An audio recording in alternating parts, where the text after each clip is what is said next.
S.T.E.M research. What now? It's Mike and MFN.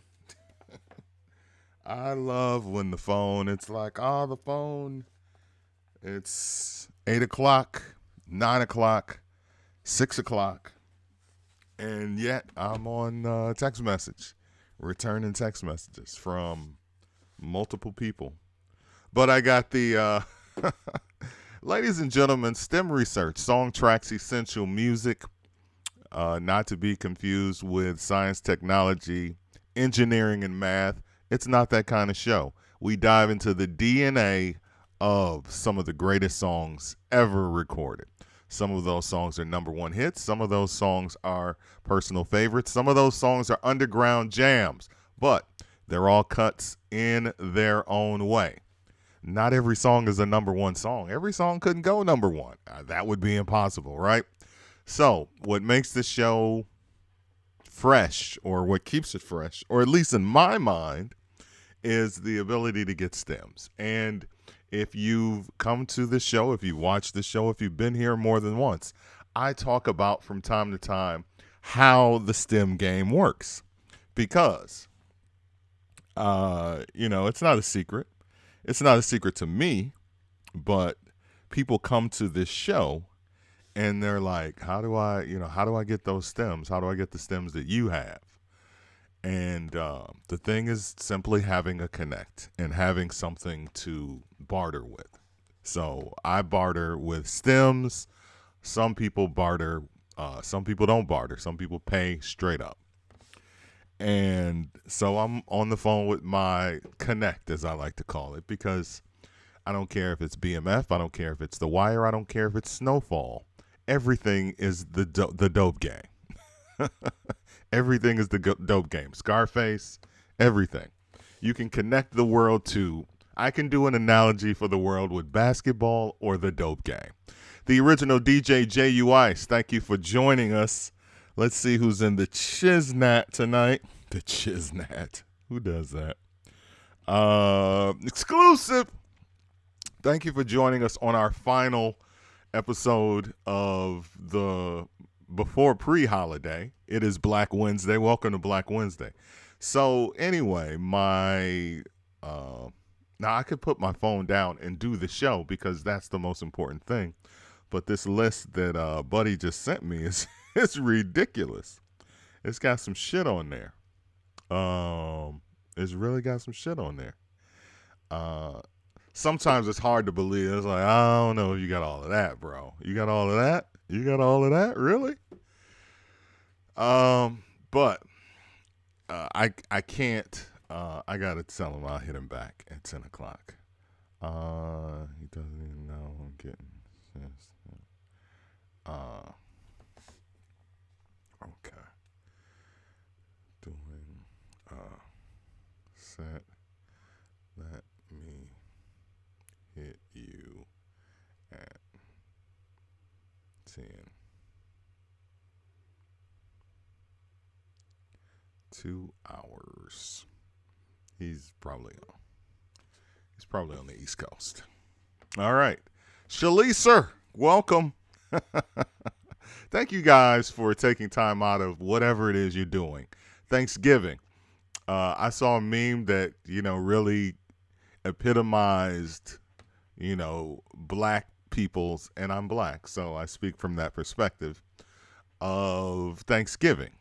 Thanksgiving is, like we very rarely, because sometimes your extra woke friends want to tie Thanksgiving into, this pagan celebration of the Pilgrims stealing the land from the Native Americans. And I saw a meme where this black guy was like, man, fam, we not on that. Like, we just about family, mac and cheese, and, having everybody come together, in family. And, I had to agree with that. I definitely agree with that. Like, the day is a big day, which is why I'm going to take the day off. I certainly, this time tomorrow will be free and, won't have a plate in my hand, but let's take the day off, man. Let's sit with family. let's go to a movie, or let's rent a movie on I mean, hell, you can watch a movie on HBO Max nowadays, right? The movies that are at the show, like, King Richard. That looks like a good, as a father with daughters, King Richard is right up my alley. I'm like, I want to take all of my daughters to see that, even though 3 of the 4 of them are adults. Shag Nice, thank you for joining us. Simsay08, what now? An exclusive. We always sent you a shout out. Shout out to everybody that is cooking and bouncing in and out. We have 3 great ones tonight, 3 musical classics. We will take it back to. I didn't get my. All right. Always prepared, right? I'm the most prepared, unprepared person. Tell me something good from Rufus and Chaka Khan. Chaka Khan. Chaka Khan. From 1974, from the Rags to Rufus album. That'll be our first STEMmy STEM of the night. From there, we'll take it to Angel Dust. No, we'll take it to William Bell, I Forgot to Be Your Lover, from 1968. A song that was heavily sampled in Jaheim's song. What is that? The Jaheim song is sampled. I hate that stuff is like right on the tip of my tongue. Put That Woman First, I think. Yeah. Yeah, Put That Woman First. All right, so I Forgot to Be Your Lover. Once you hear those strings, you'll be like, oh, wow, Put That Woman First. And he really took the whole song, even the hook, I Forgot to Be Your Lover. And we will end the night, thank you, J.U. Ice, and we will end the night with Gill Scott Heron, who was born in Chicago, with Angel Dust from 1979 from the Gill Scott Heron and Brian Jackson album Secrets, with the black cat on the front cover. That was a dope album cover, man.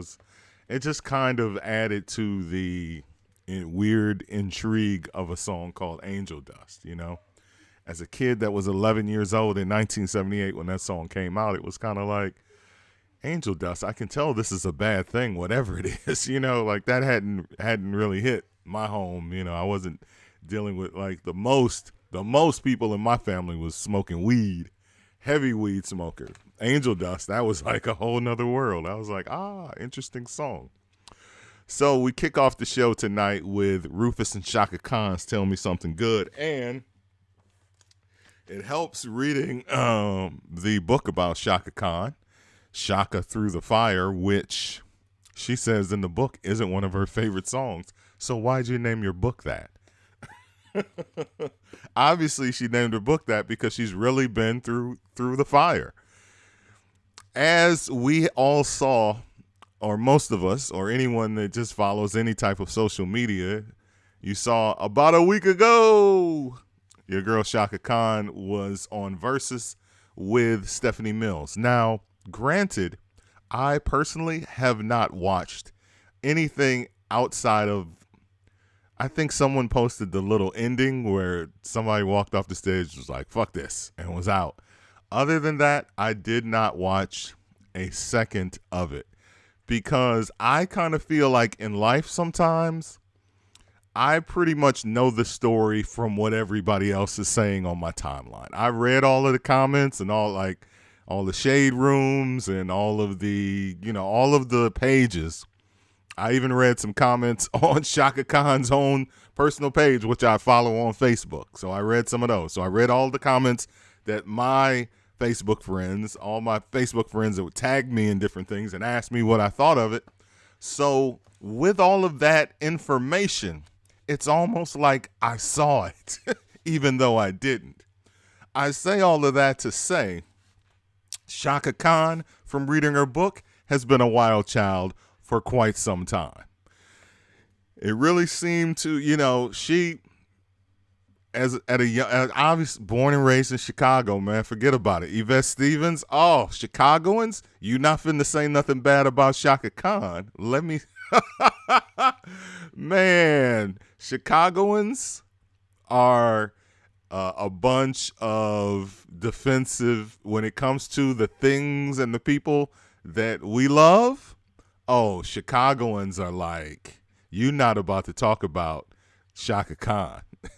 And then don't let it be an OG and call her by her government, Yvette Stevens. So she gets a lot of love and a lot of support from Chicagoans, even though she ain't lived in this bitch in forever. She moved away quite a long time ago. She and her band Rufus have always recorded in Los Angeles. I talk about that a lot on this show, where the best studios are in the nation, at least the most prestigious studios. The most prestigious recording studios in this country are in Hollywood and Los Angeles, California. So it only makes sense for record labels to have their artists record there. Miss Shanita, thank you so much for joining us. Thank you for being here. So the legend of Chaka Khan is she gets in the group Rufus. She takes the place of another young lady who actually was a part of the group. She joins the group. They do some demos. They get a record deal. And it's not all, rosy from that point. They dropped their first album. Actually, the name of the group initially was Ask Rufus, which is kind of cool because they have an album called Ask Rufus. They drop the Ask and they just become Rufus. Now, the whole Rufus and Chaka Khan thing, that's the label that did that. Chaka Khan never, she didn't pull a David Ruffin. She didn't pull a Felipe Wynn. She didn't walk in a meeting with the guys. Because think about it. She's the only girl in a group of six guys, right? You don't want that kind of drama. You don't want to be that kind of diva. And she wasn't that kind of a woman anyway. But the label by the second or third album is labeling them Rufus featuring Chaka Khan, which pissed off a lot of the OGs in the group. And by the second, third album, there's an exodus of original members who are like, I'm out of here, just leaving the group. But they're also being replaced by better musicians and better writers, which is why over time, the second, third album, fourth album, their music continues to get better. Now, Tell Me Something Good came about because they, on their debut album, they had a song called Maybe My Baby, which is a remake of a Stevie Wonder song. Their manager at the time, Bob Monaco, says, I got a connection to Stevie Wonder. Let him hear this song. Maybe one day we can get Stevie to write a song for us. So Bob Monaco does just that. He gets the song in Stevie Wonder's hands. Stevie Wonder's like, oh, that's a pretty good rendition of my song. I got something for these guys. Bob Monaco tells the group, Rufus and Chaka Khan, guess who's coming to the studio tonight? Our guy, Stevie Wonder. They're like, get the fuck out of here, Bob. Get out of here. It's like, bro, did you say you wanted Stevie to work with Stevie Wonder? I got Stevie coming. Stevie comes to the studio, plays them a song, starts, doing the Stevie Wonder thing, sitting at the clavinet, the keys, bangs out some joints. Everybody looks around like, sorry, bro. We know you Stevie, and they like Eddie Murphy and Delirious. You want to impress me, take the wheel. Or better yet, come with a better song, because that's not the one. Can you believe it? Can you believe Chaka Khan stared Stevie down and said, bro, nah, not that one. So he kind of like, oh, well, I got something else for you. And he starts playing Tell Me Something Good. And at the point, it seems like something he's kind of riffing and making up on the spot. Chaka Khan sits down and helps co-write the song with him, but does not have a co-writing credit on the song. And the reason why is because she's young in the game. It's Rufus's second album. She's happy to be working with Stevie Wonder, and she was talked out of, she does not say by who, but she was talked out of her co-writing credit. And Stevie Wonder gets all of the credit for a song that Chaka Khan sat down and co-wrote with him. So to be clear, Tell Me Something Good is not just the Stevie Wonder song. Chaka Khan was coming in the door writing songs, which is very important when you look at the legacy of, say, a Whitney Houston who never wrote a song and where she ended up as far as her career is concerned. Skips into class, the goldfish ate my homework. Mr. Majors, thank you so much for joining us. However, they record, so Tell Me Something Good gets written, it gets produced, it gets pressed on the album, and the guys are like, we're going to be stars because we got a Stevie Wonder song, and we're going to release it as a single. And they release it as a single, and it doesn't do anything. It just kind of sits there and does nothing, and the album is doing nothing, and everyone is just perplexed, like, what's going on? Bob Monaco, the same guy, the manager, the same guy who got Stevie Wonder in the first place, is out at a softball game with another executive. That guy says to him, look, there's a new R&B station in Los Angeles that's feeling that Tell Me Something Good joint. Needs you to get a copy of the record to him. Bob is like, no problem. He'll have it tomorrow. So Bob gets the guy the record. The radio DJ program director is like, nah, I need 50 copies for giveaways, which made me go, he sounds like he's going to want a little something for his help. So 50 copies, no problem, for a radio station giveaway. You know, radio stations used to give away albums back in the day. Hey, call up. We got that Chaka Khan album, that Rufus and Chaka Khan album. And then you go all the way down to a radio station. You're like, I wonder, the Chaka Khan album? Like, people literally went all the way to a radio station for an album. Can you see it? Anyway, the DJ gets the 50 albums. He gets a meeting with ABC, the ABC press, because at this point, the group is on ABC Dunhill. ABC, that's like old. That's old school before they got sucked into MCA in the later 70s. And the song, takes off from there. Obviously getting in the hands of this radio DJ helped the record to catch fire. And the record catches on, and as they say, the rest is history. The song goes on to win a Grammy Award, which Chaka Khan does not remember getting. Chaka Khan has had a problem for quite some time.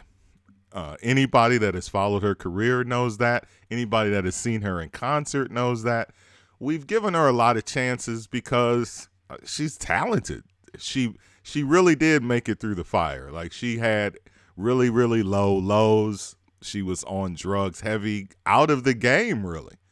To be honest, a lot of Prince kind of helped bring her back in the 90s, and the Through the Wire sample in the early 2000s definitely helped to resurrect her career again. But right at the beginning of that, she was appearing on stage with Kanye, and you could see, like, she's always, from the beginning, as soon as she became a star, she didn't have a drug problem as a teenager. She didn't have a drug, but she indulged.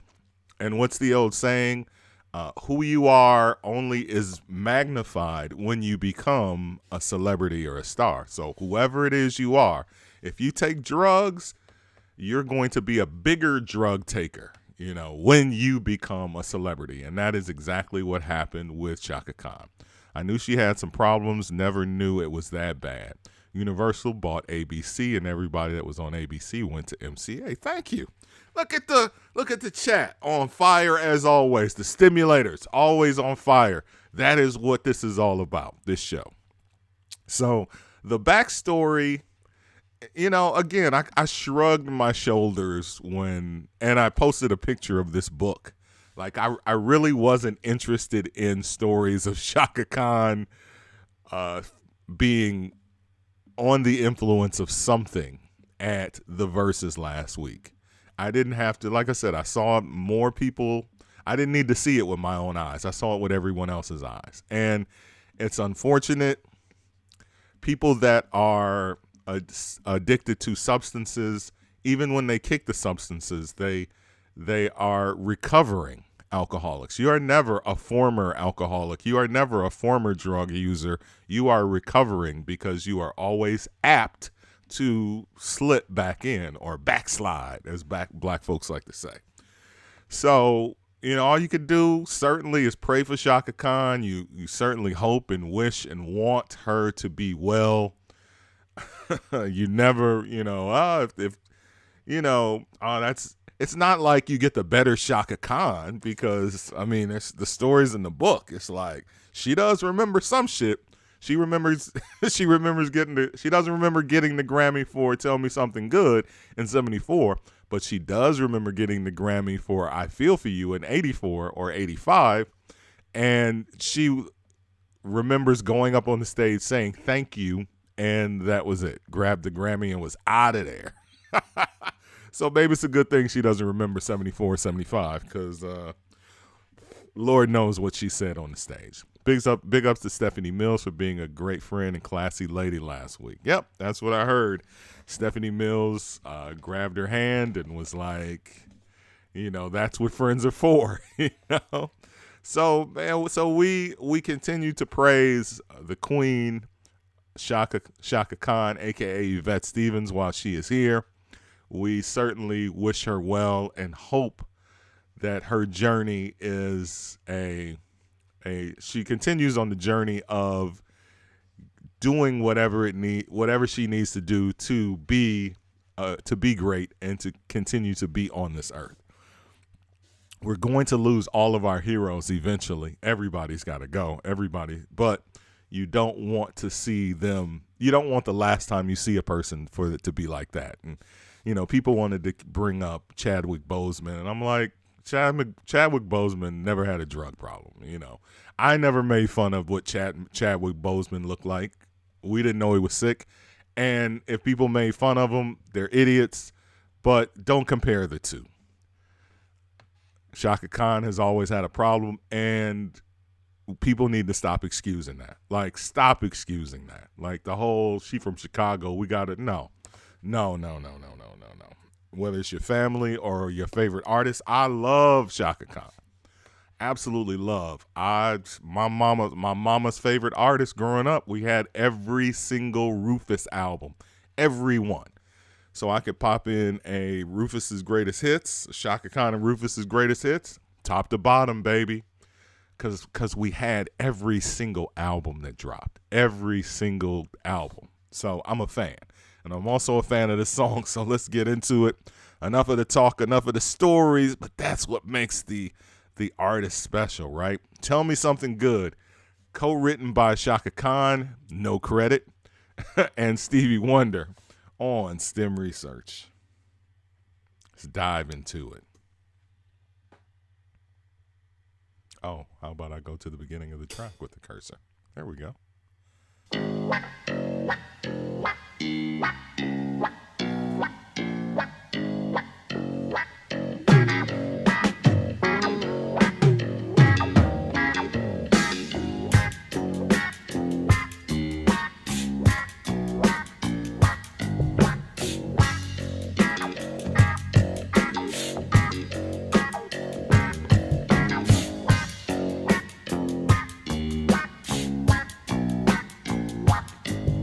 Bass and guitars. It's all about that on this one. Stevie Wonder did not play a single instrument on this song. He wrote the song, but he did not play on the song. That's what they got a band for. It's Rufus.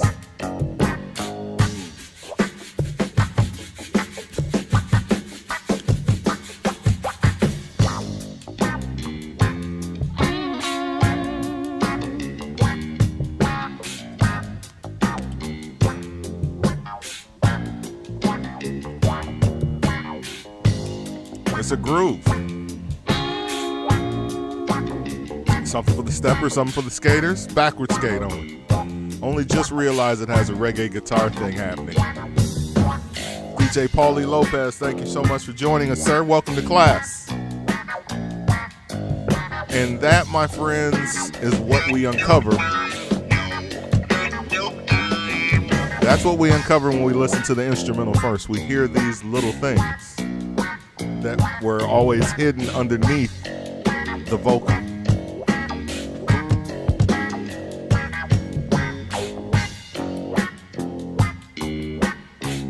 Of course, the guitar talk box years before Frampton. Years before Frampton. Who said Frampton started that? So John 46, DJ KI 411, thank you for joining us. You see it on the screen. Rufus and Chaka Khan. Tell me something good. We are breaking down the stems of this great song.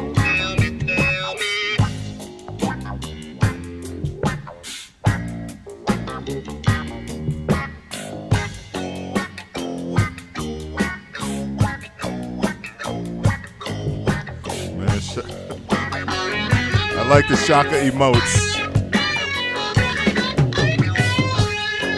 All music played by the band Rufus. No studio musicians, just the band. A lot of writers, unfortunately, back in the days used to call them Chaka Khan and her backup band Rufus. And that's not fair, because Chaka Khan is a part of the band. She is a part of Rufus, the band. They just changed the name. Of course, it became Rufus again when she wasn't with the group, though.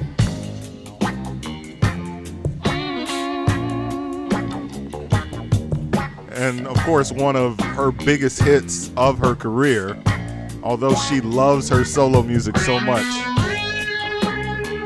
Obviously the Rufus years, but without Ain't Nobody, Hawk Walensky in 83.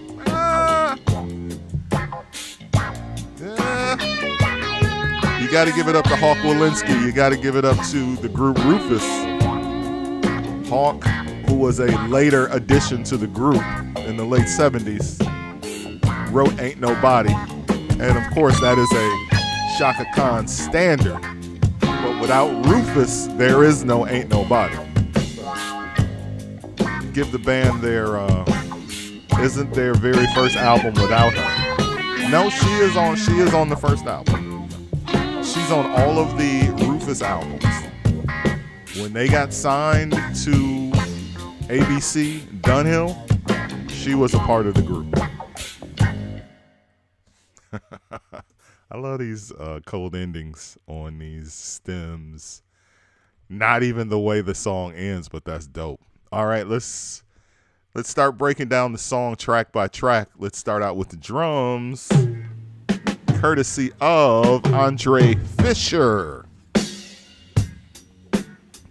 Andre Fisher is or was the drummer in the group at this time, another Chicago native who was also good friends with Don Cornelius.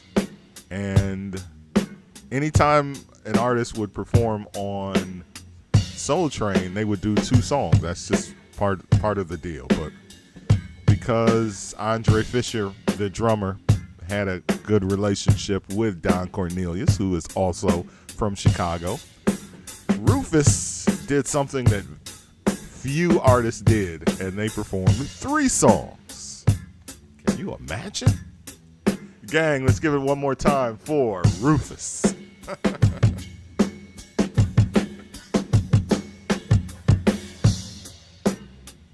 No clue how the group got the name Ask Rufus. That is not covered in her book. But again, the name of the group was shortened from Ask Rufus to Rufus when they got their record deal. When she got to the group, they were already called Rufus, and they were burning up the streets of Los Angeles. They were killing it. They already killing the game when she joined.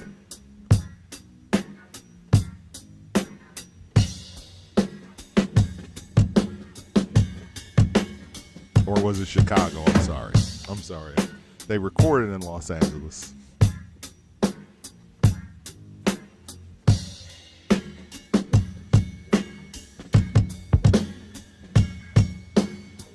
Doc B, thank you so much for joining us. Dr. B MKE in the building, the legendary Midwest mixer from my hometown, The Mill.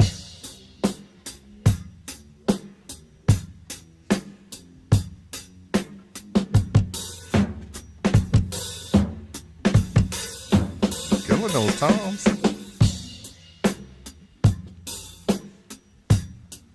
Tony's doing his thing, man. He's doing his thing.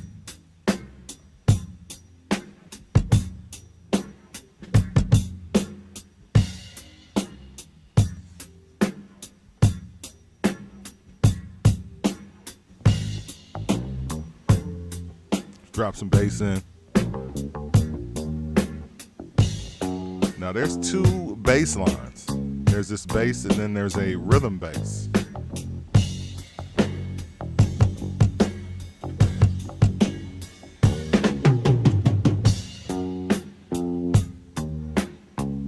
And it's always interesting because you'll see 2 or 3 guitars on songs, but very, very rarely have we had songs with 2 different bass lines.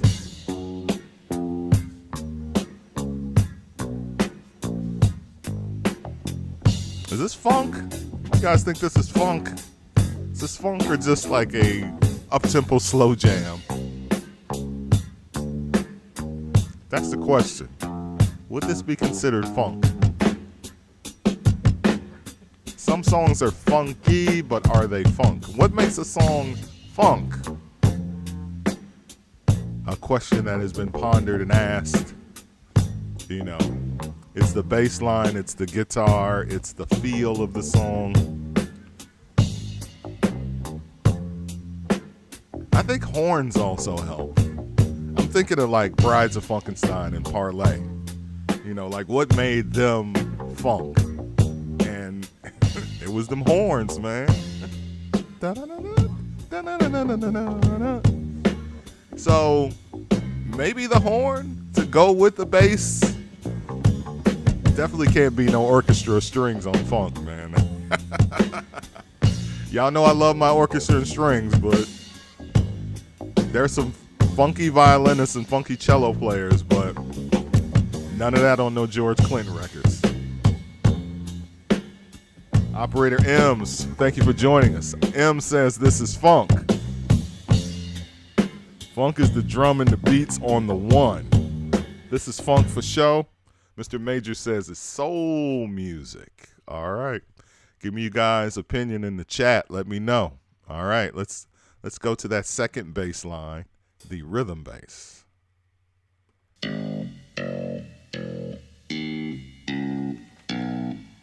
Who handles bass on this record? That would be Dennis Belfield.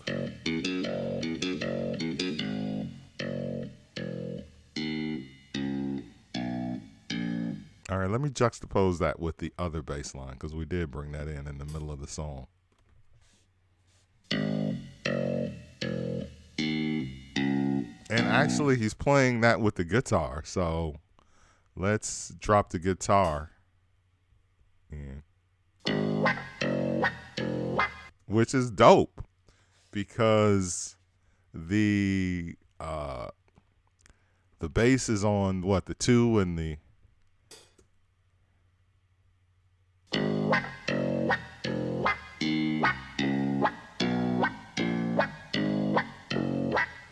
guitar is on the 1, the bass is on the 2.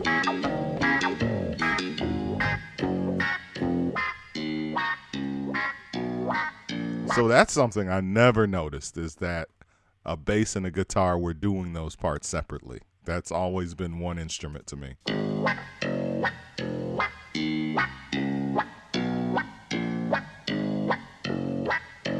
Brilliant, absolutely brilliant.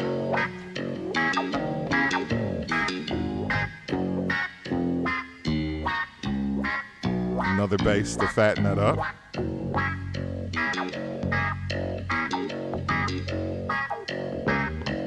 Doc B says it's funky, but not funk.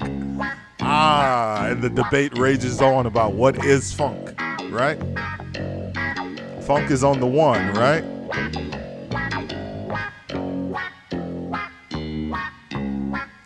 This song did not start on the 1. It started on the 2. So this can't be funk because it didn't start on the 1. It started boom. The funk is 1. The guitar is on the 1. The bass is on the 2 on this one. This record started on the 2. Now the bass is on the 1.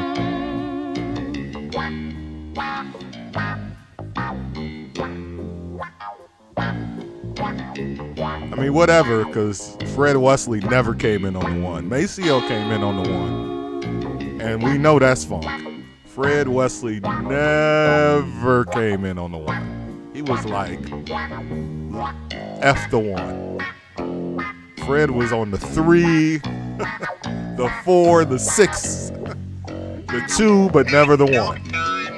Maceo, though. Maceo was a soldier. Maceo was an on the 1 soldier, man. You gotta love it.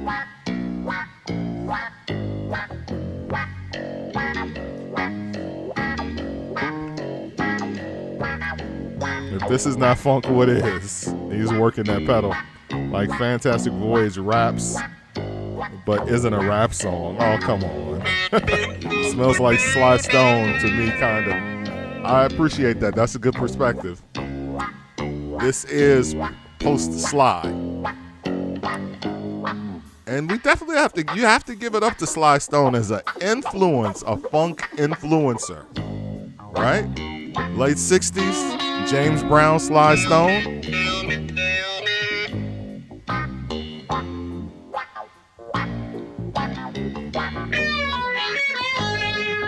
He hit that note, boy.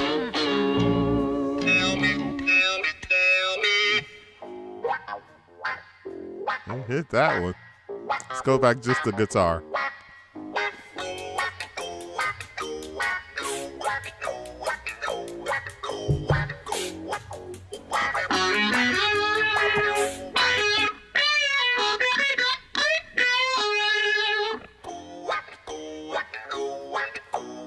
Switching back and forth between those.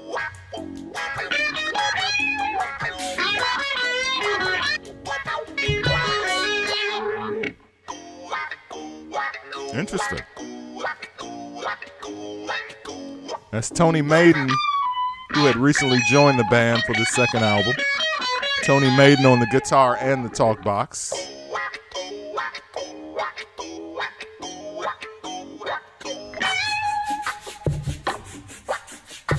All right, let's bring in all the bass extras.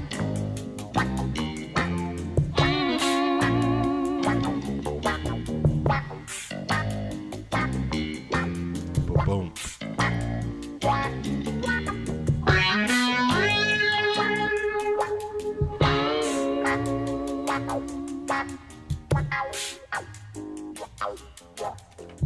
Extra guitars.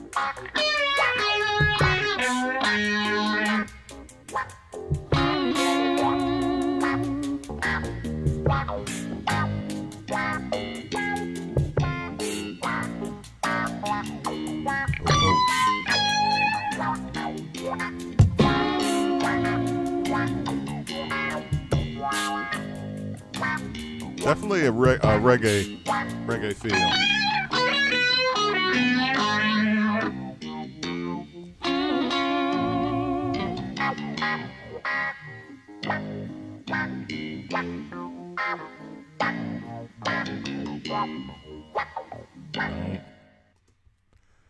Tell me something good. All right, let's go to the vocal track. All right.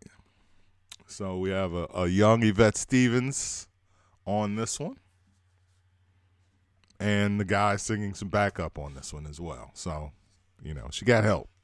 She's not just singing by herself in there. You ain't got no kind of feeling inside.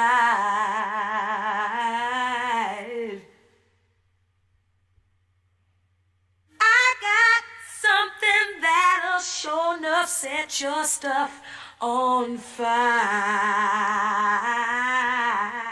Miss Jatan, DJ Sir Cat, thank you for joining us. You refuse to put anything before your pride.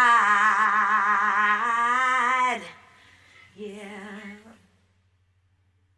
What I got will knock all your pride aside. The guys on backgrounds. Tell me something good. Yeah. That's the band. Tell me that you love me, yeah. Tell me something good.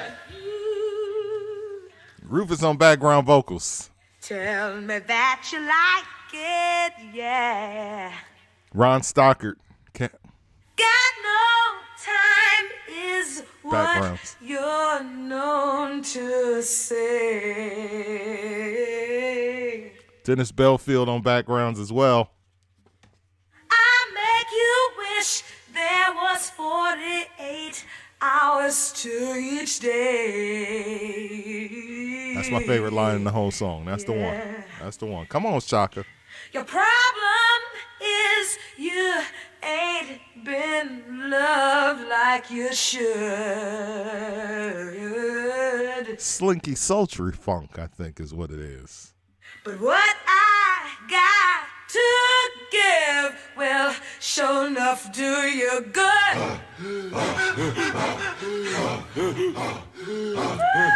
Like, whose idea was that? And, like, it really does carry the song to the hook. Just that that whole breathe, just go, like, it really does something for the record. Like, it's incredible to have something so simple and something that we just take for granted became such an integral part of the song. But what I got to give will sure enough do you good.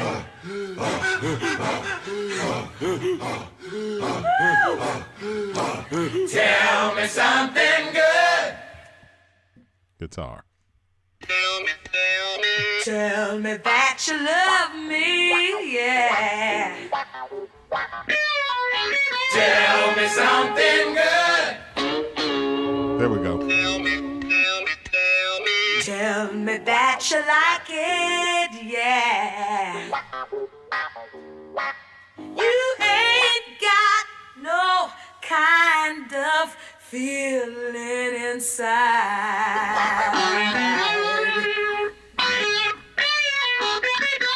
Come on, Tony. I got something that will sure enough set your stuff on fire. Yeah. You refuse to put anything before your pride. Coming back to the first verse. We were singing that first verse. Not mad. What I got will knock your pride aside. What I gotta knock your pride aside. Let's go, Chaka. Come on. Tell me something good. Oh, yeah, yeah. Tell me that you love me, yeah. Tell me something good. Oh, baby, baby, baby, yeah. Tell me that you like it, yeah. You got to Tell me something good. Oh, tell me, baby, tell me that you love me, yeah, yeah, yeah, yeah, yeah. Tell me something good. Oh, tell me that you like it, yeah, yeah. Fade right Don't here. you like it, baby? Extras. Tell me something good. Do you really like?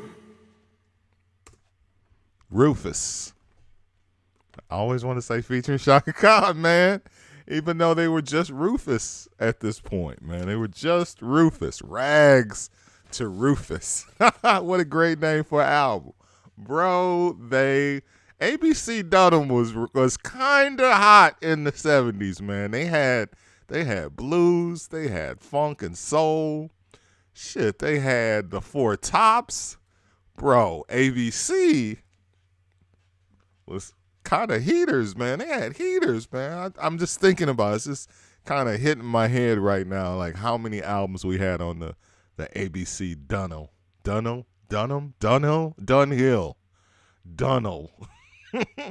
on the ABC Dunhill. Chaka single asking for a friend. Man, she. Hey, let me tell you something, man. I'm 55, and I love old ladies. You know, like I'm the opposite of the average 50. Of course I am, because of course I would be, right? Mike fucking Love always got Mr. Opposite. But I love old broads. Excuse my language. I'm sorry, ladies, for using that term. I'm sorry for using that term. That is a term that I use from time to time. If you're not an old broad, you can't be offended by that, because, you know, only old broads would be offended, right? Women hate the term broad. So I apologize to anyone who I have offended by that terminology. However, Chaka Khan, man. Chaka Khan could get it with her old ass, with her old drunk ass. All right, let's keep the show rolling. Let's keep it moving. I'm going to take a break after the second joint, after the second joint. We're going to roll straight into the second stem of the night. We have 3 stems to hold us over for the Thanksgiving. I hope your Thanksgiving prep, if of course you celebrate, if you know, unless you're indigenous and you're like, man, fuck them pilgrims. I don't know. You know, if you celebrate Thanksgiving and you're taking time out from cooking, or you're just taking time out from whatever it is you're doing, thank you for spending some time with us on STEM research on a Wednesday night. All right, we're having a good time. Thank you so much to the stimulators. Let's see what people are saying in the chat. Ayo, bras, love you too. Mr. Tom said I'm appalled. I like old chicks, man. Like, I'm the opposite. Like, most old guys like young women. I cannot stand young women. Like, just everything they represent. Like the music. First of all, the music. Like, I could not front, you know, because guys are front and like play. Like, car booties has been a thing forever. You know, that's a term. That's a Midwest term. That's a Chicago term, car booties, or whatever you call it in your area. Like, guys have always played music to attract women. I could never see myself playing today's music to attract a woman. So first and foremostedly in my voice, I hate the music and just the whole look with the eyelashes and the phone in the air at all times, and, you know, just making faces, that face that they make into the phone, you know, when they go live, you know, just, you know, checking themselves out. It's just the worst. So it's too many isms. It's too many isms that young women do. I mean, not to mention I've been married for 31 years, so, you know, I've learned my lessons, and no better than just to stay with old women. Fuzzy shorts, fuzzy boots, yeah. I've always dated older women myself, yeah. So, but women that are like around like 40, like I want to say 35 and up, but 35 is kind of young. But they've been attracted to me because people see like a 55-year-old guy and be like, oh, that's a guy that's going to take me on vacation, because, you know, that's what my aunt's side guy did.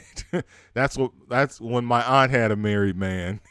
That's what he did. She went on trips. So women see me and they see trips. They like, oh, you know, he's in that age group where guys pay for vacations. And as old boy says in that meme, you're not that guy. You know, I'm not that guy. If I can paraphrase him, I'm not that guy. Why did I go off into that side tangent? No reason. I'm with Doc B. I like Chaka Khan too. I think she's sexy. She's sexy, man. For old broad, she is sexy. All right, let's keep it moving to Stax Records. In 1968, Upheaval. William Bell, I Forgot to Be Your Lover. Holy cow. We haven't done a lot of Stax Records on STEM research. But the ones that we have done have been great ones. I need to pull out some Isaac Hayes. I got a bunch of Isaac Hayes stems.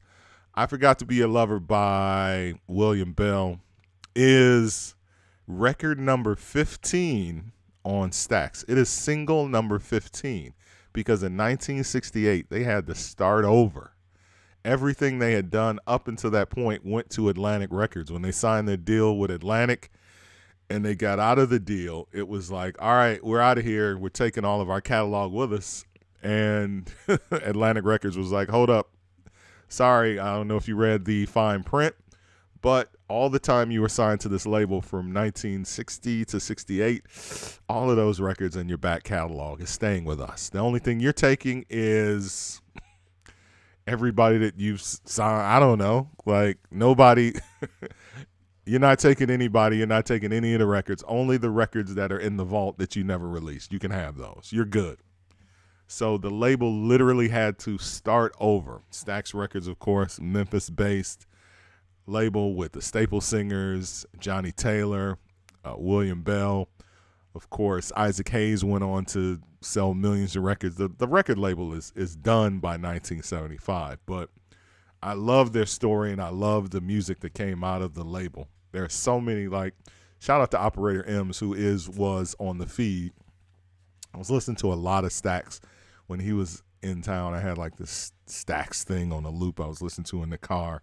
They just made some great, not even the hits, like, and that's the thing about me. Like, I'll listen, like everybody listens to whatever it is they listen to, right?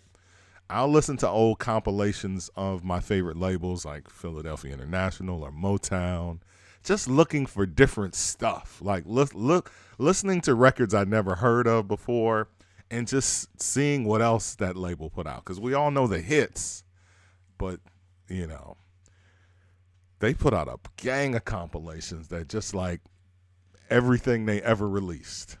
Stax Records has like literally every record they ever released. And Motown did something similar as well. But I Forgot to Be Your Lover, like I said, is part of the grand restart of the label. It's a very short record, in and out, real quick, not even really much of a hook. William Bell, of course, is the guy who originally released Born Under a Bad Sign. That was eventually covered by Albert King and made a more popular record by Albert King and also by Cream. And he also did a holiday song, Will Be Like a Holiday, which I listened to it today and I was like, I don't hear this one on the holidays, but okay. If people covered it, they covered it. The song also was sampled by Jaheim and Put That Woman First. And when the record starts out, you'll hear that. And Jaheim did a great cover of the record, more or less. He didn't cover the record, but he did cover it. Let's see.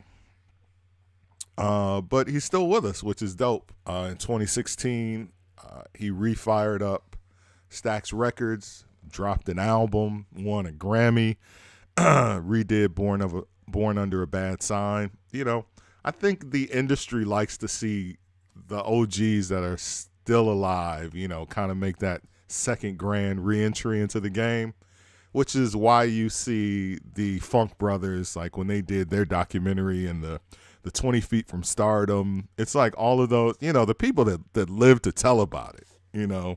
And granted, it's been 50 years, all of these labels. For people to still be alive and still make it to the 2000s when they started making those documentaries, you know, the ones that still made it, they deserve to get some shine. So William Bell deserved the shine that he got in 2016, 2017 when he came out, did the album, and got the Grammy. So shout out to the Grammys who recognized that and gave him that Grammy. This song is co-written by Booker T. Jones of Booker T and the MGs. Booker T also plays guitar on the record. And I'm pretty sure the MGs were the house band for Stax at the time. So we'll get that as well. So let's dive into the instrumental, which kind of stops and starts. It's like two takes of the song on this track, which is interesting.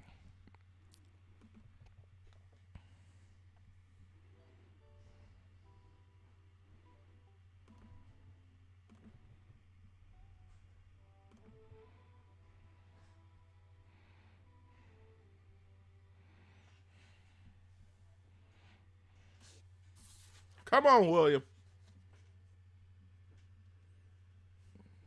AKA the Blues Brothers. Yep. All of that. Let's move this logo over.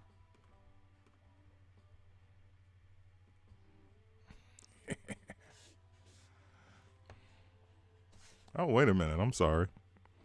I'm not getting any sound here. I'm just chilling. I'm just chilling, listening to the song, and I'm not seeing no. Oh, okay. All right. Let's do this. Okay. Alrighty. All right. Now let's restart it. There we go.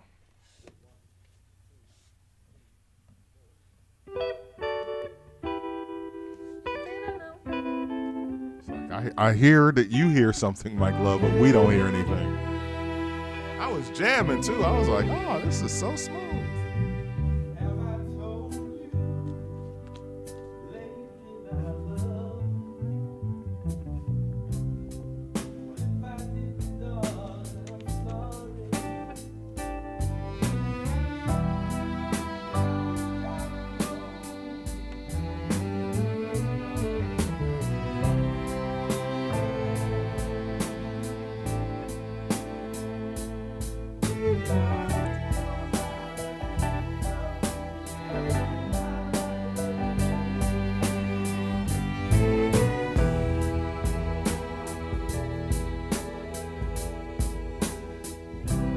Drums are strong.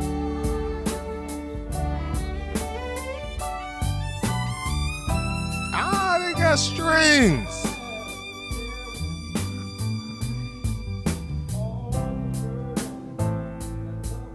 They was hitting you with the strings in the 60s, man.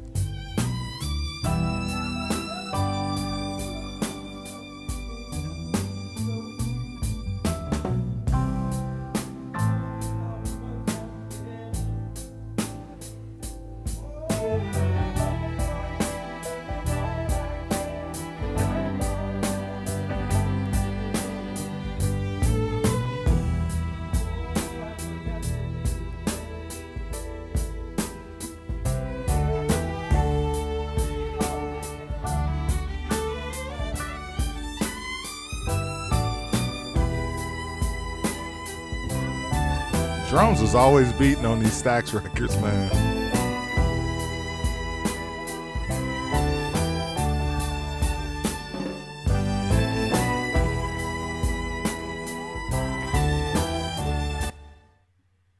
And the tape stop. Take two. Take two.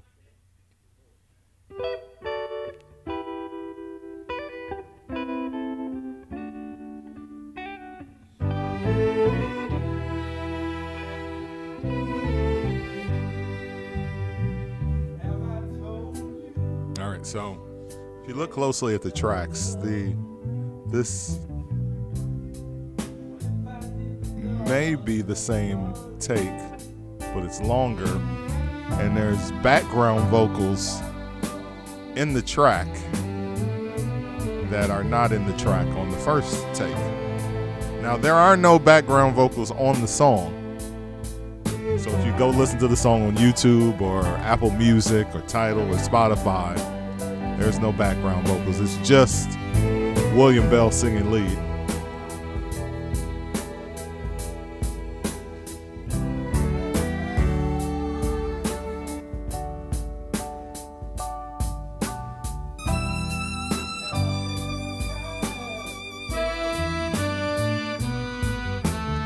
Willie Hall on drums.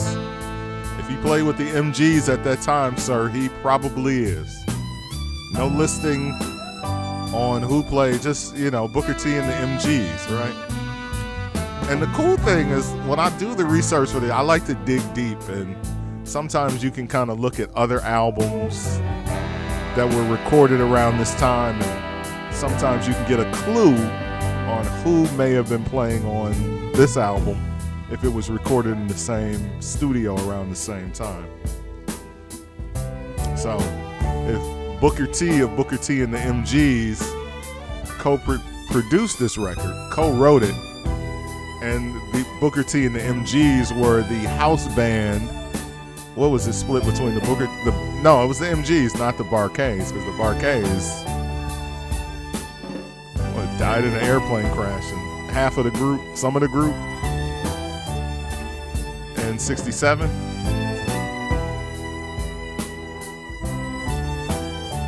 So at this point, yeah. So before Booker T and the MGs quit as the house band, they're playing on all the songs to survive. Yes, not the whole. Yeah, I know that. I know I made it sound like everybody died. James Alexander.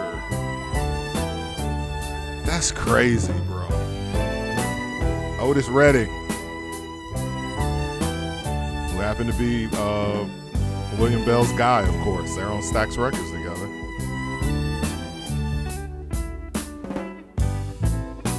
Uh-oh, little breakdown.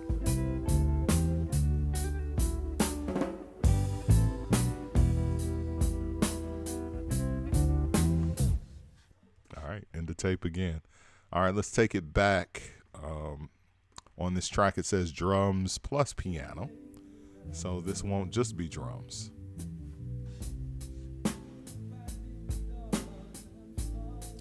Love the sound on those drums, though.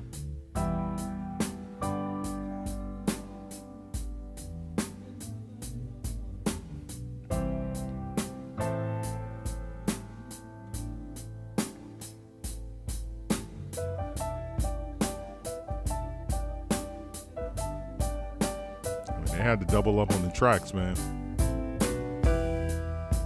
You know how many tracks they was working with in 1968? Wasn't getting no separation, baby. We 2-tracking this at best. 4, 8 at the most.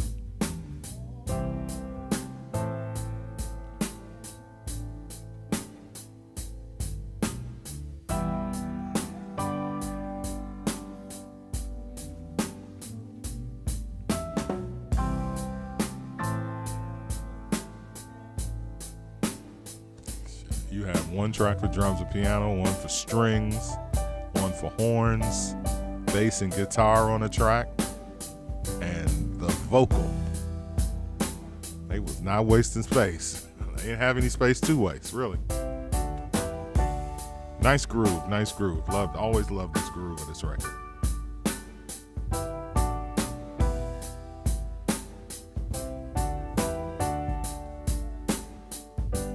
Passed away this year.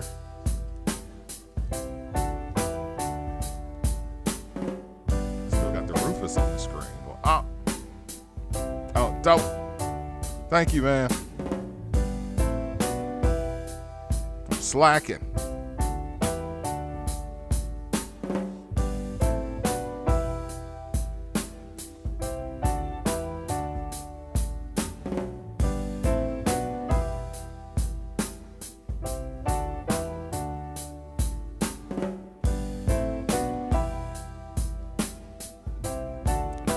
Thank you for that, DJ Paul E. Lopez. Appreciate it, sir.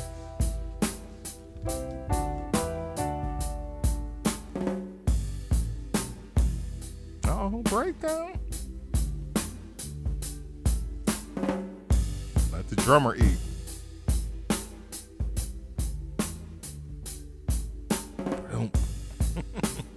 Love that little roll. Boom. All right. Stoppage of the tape. All right, let's take it back. Let's take it back. What we got? Bass and guitar. And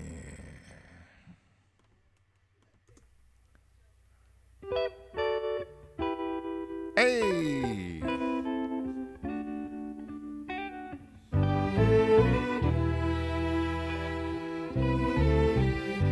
Let's get beautiful one time.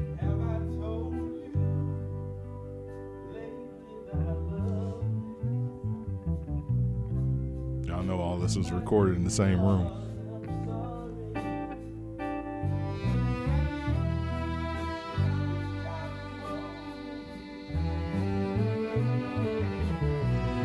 No drums, just bass, guitar, and strings right now.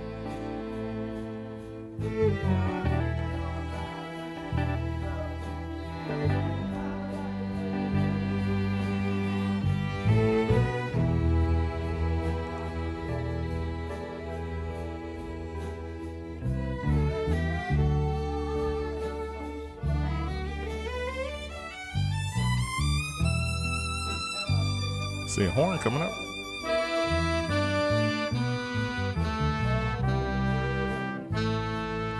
That's a Memphis horn riff right there.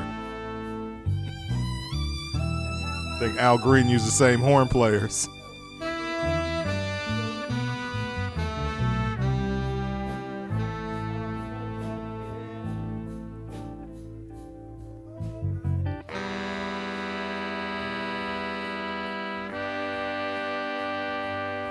Love that.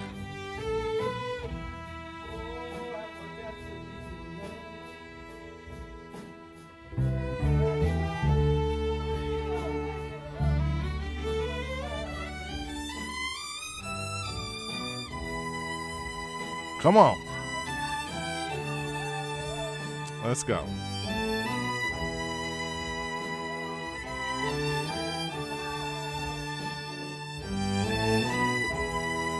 Sweet music.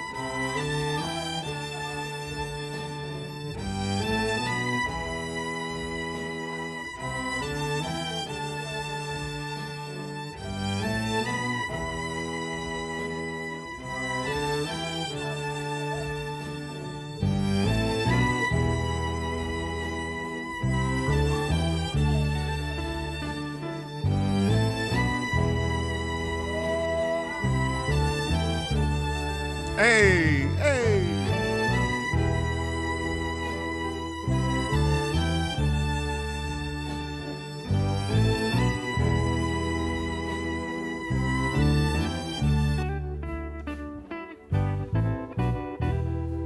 Everything else stopped but that bass and the guitar.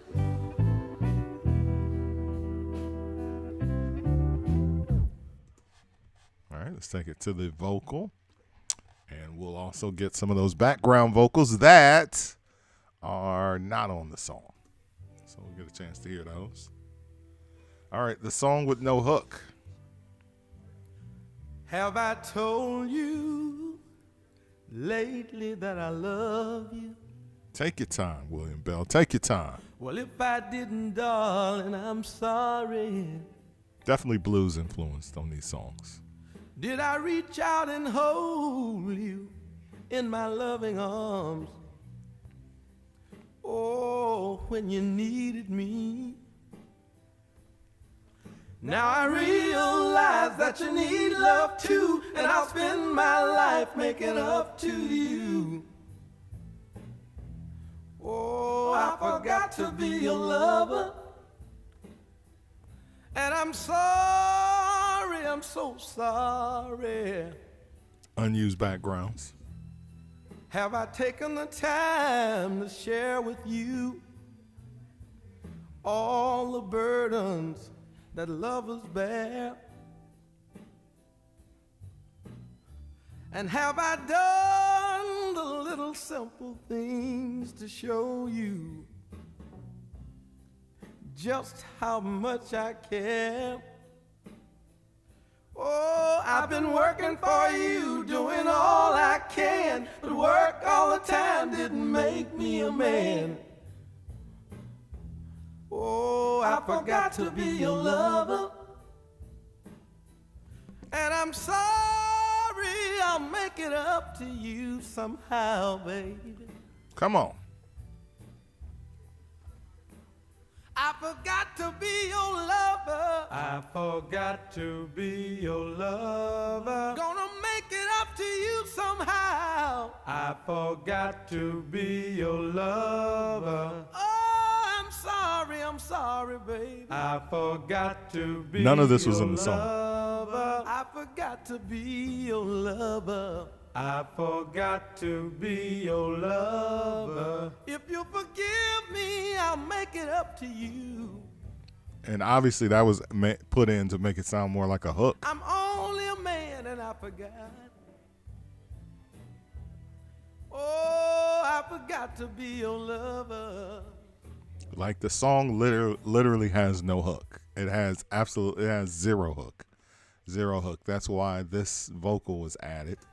I forgot to be your lover. And it's cool. You know, it's in between the verses. I see what they did. I forgot to be your lover. kind of a sing-songy. I forgot to be your lover.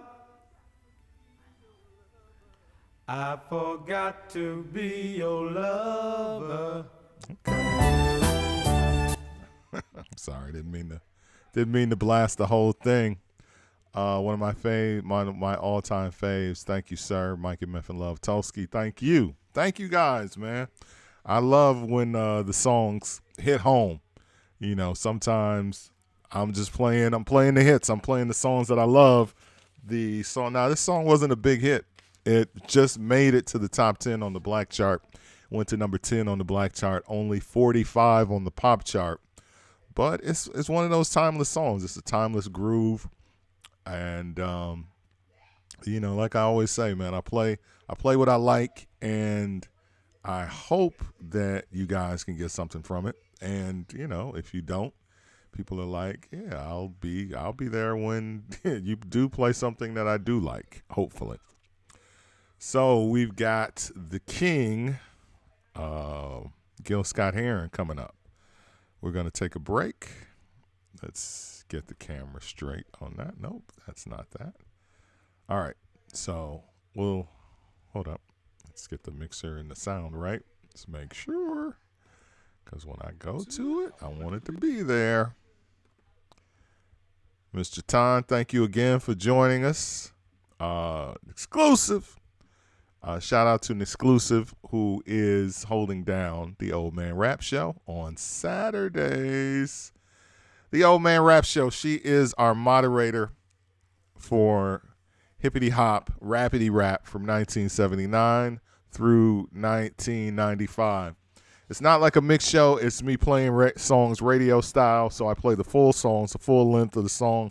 So no half of the song, no verse, and then I mix out, not to take anything away from that. That's how DJs play, and I understand that. I get it, but I'm playing a lot of songs that I want to hear all the way through, and I hope that you guys do too.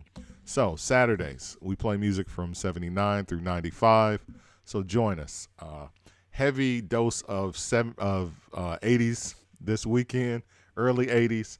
I haven't really dug into my pre-85 crate heavily, so I'm going to take it in that direction. So make sure you join us, as I said, for the Rappity Rap and Hippity Hop, the Old Man Rap Show. I'm an old man. I'm playing rap music from the era that I love the most. So join us, shall you? Shall you? Will you? Can you? Please? All right, let's take a break. We'll come back with our final stem of the night. Gill Scott Heron, Angel Dust, after this break.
Check, check, check.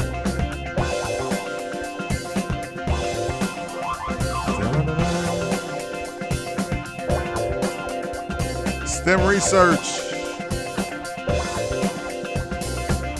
Mike MFN and the STEM you laters. I'll STEM you later.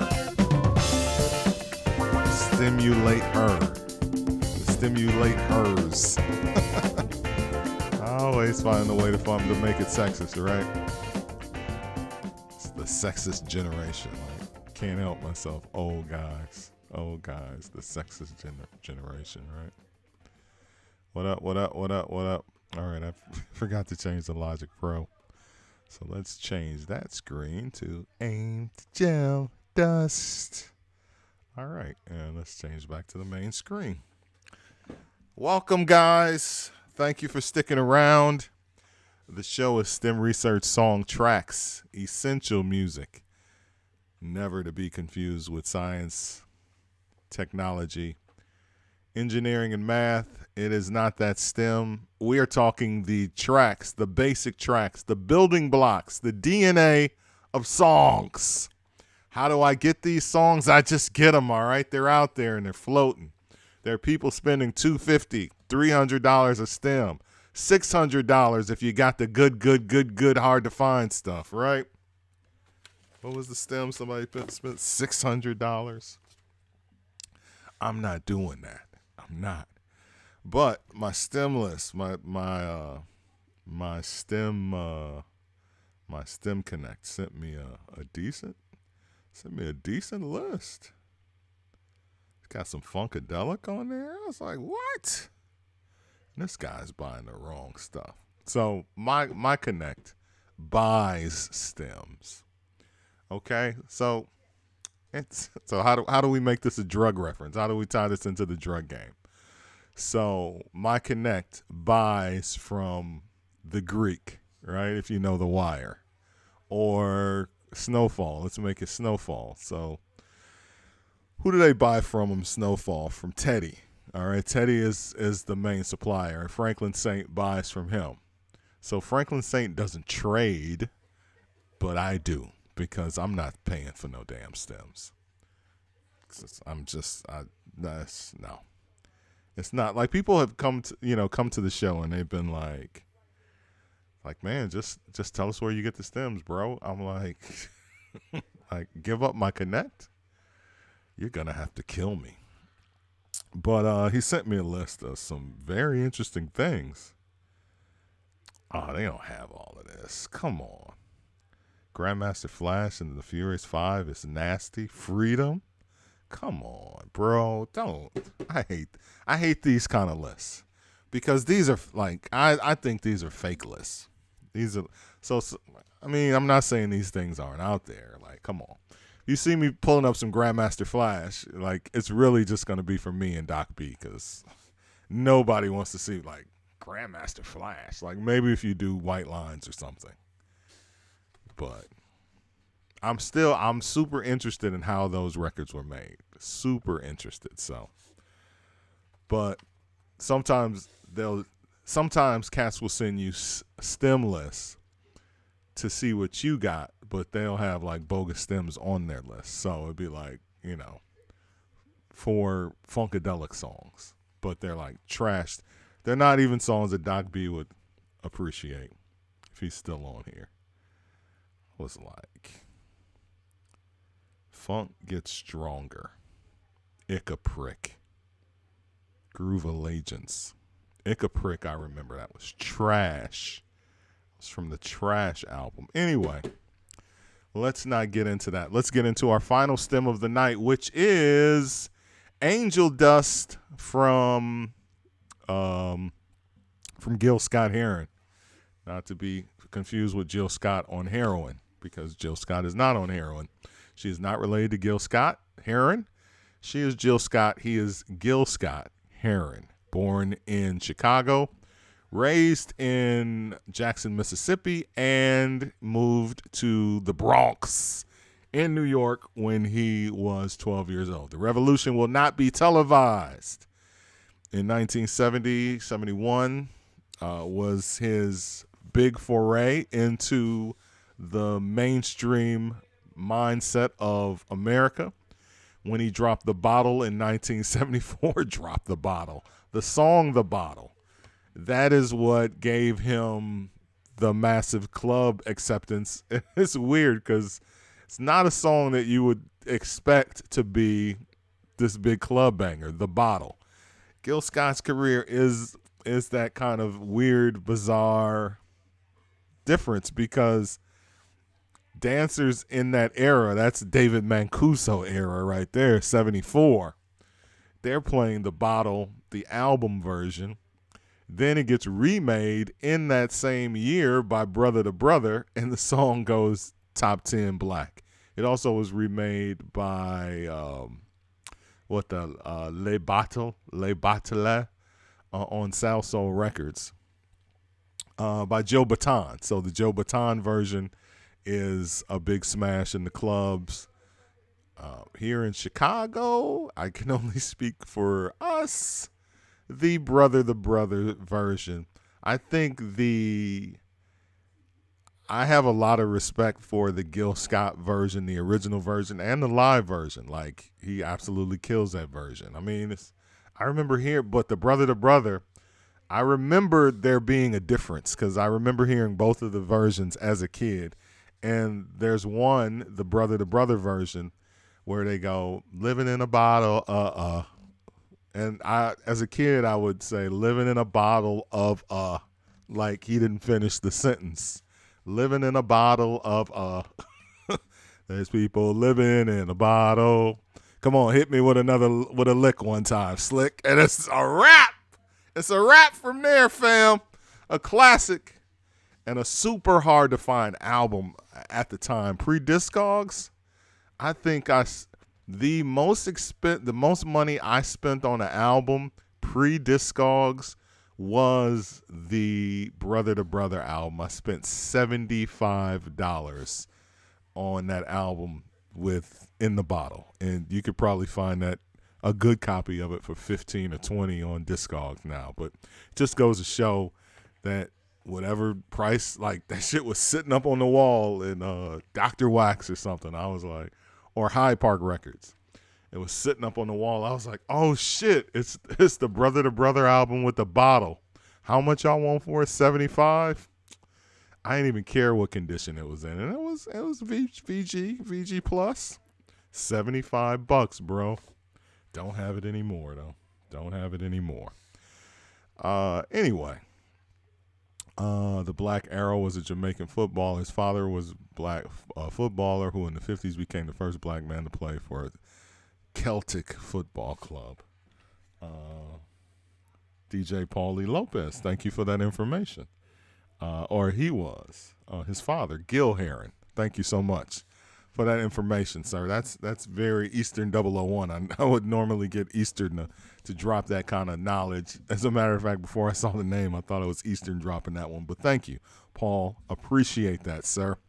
So how do we get from The Bottle to Angel Dust? Well, records like The Bottle are what got him a record contract with Clive Davis's Arista Records. Right after Clive was fired at Atlantic, or was it CBS? He was at CBS. He took the job he started his own deal. He started his own thing at Arista Records. And Gil Scott was on his label in 1978. It got about as much play as you could expect a song about Angel Dust to get. It was a cautionary tale, or it wasn't really a cautionary tale, because a cautionary tale is like, hey, this is what happens. It was just more or less a story, and that's kind of the types of records that Gil Scott made. The Bottle was a series of stories about people in alcoholism and getting kind of caught up in drinking, and that's exactly what Angel Dust is. It wasn't a don't do Angel Dust, kids. That's not gonna work. But it still was interesting to hear a song going Angel Dust, and as you listen to the song, because it came out in 1978, so I'm 11. I'm like, okay, this is obviously about a bad drug. They were dusted. I was like, it's just interesting that the stuff that got on the radio that would never, ever, like you talk about, because this song wasn't promoting drugs like songs today are promoting drug use. It was just, again, a cautionary tale. Or a tale, because I think cautionary tales are like, don't do dope. But I think you could also show the bad side of drugs, and that could make it cautionary. So I don't know. Maybe it is cautionary. This depends on what you feel a cautionary tale is. All right.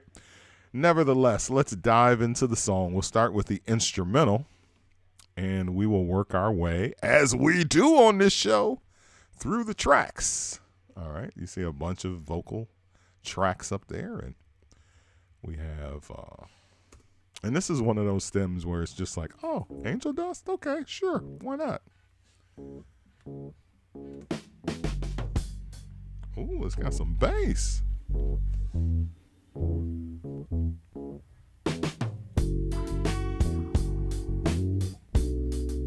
That bass is humming, bro. Let's take it back.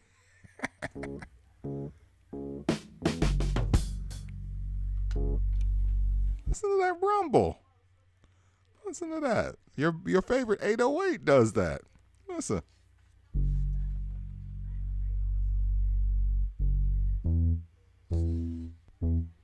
That's crazy. All right, let's take it back. All right, let's put everything in. I just want to show you guys there's nothing new under the sun when it comes to production.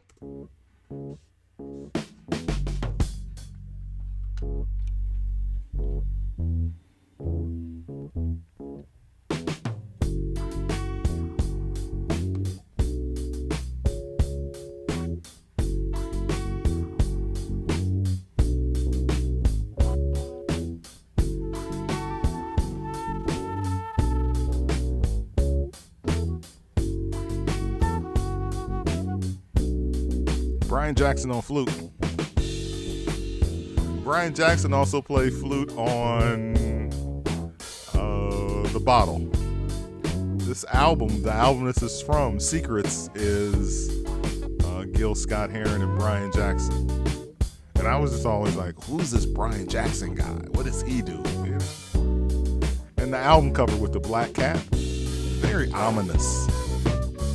Very ominous album.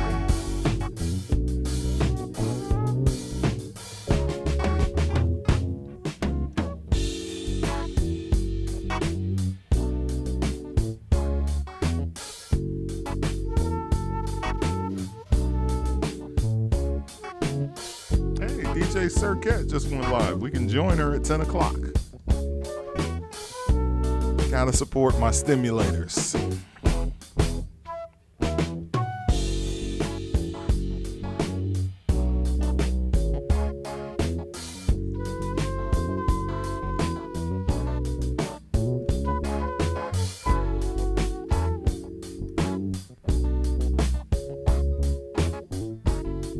That bass is deep.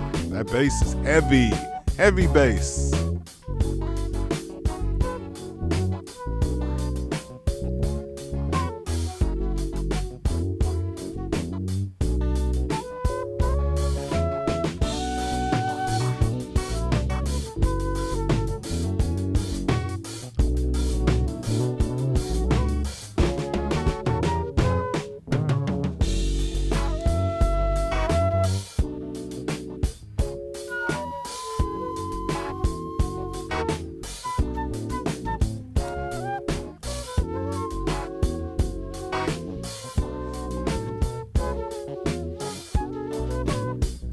Gill Scott Heron, the last poem session to my music class. Lesson, I should say. I love it here.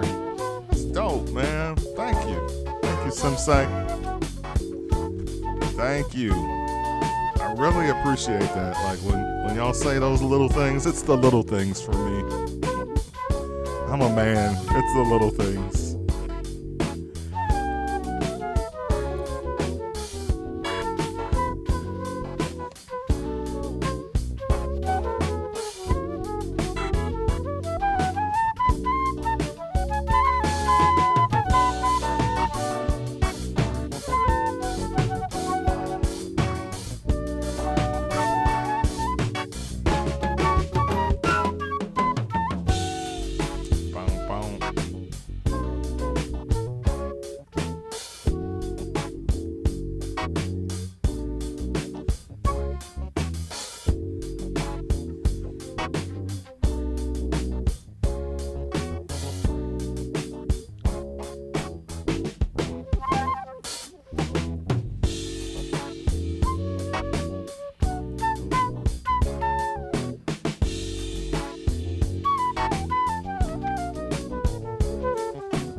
Brian Jackson on flute, Clavy Clav, Tonto.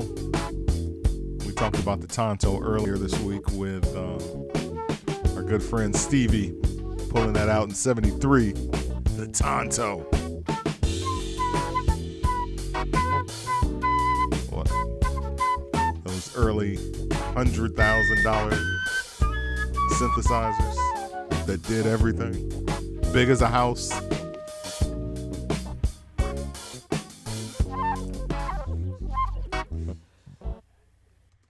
All right, let's start with the drums.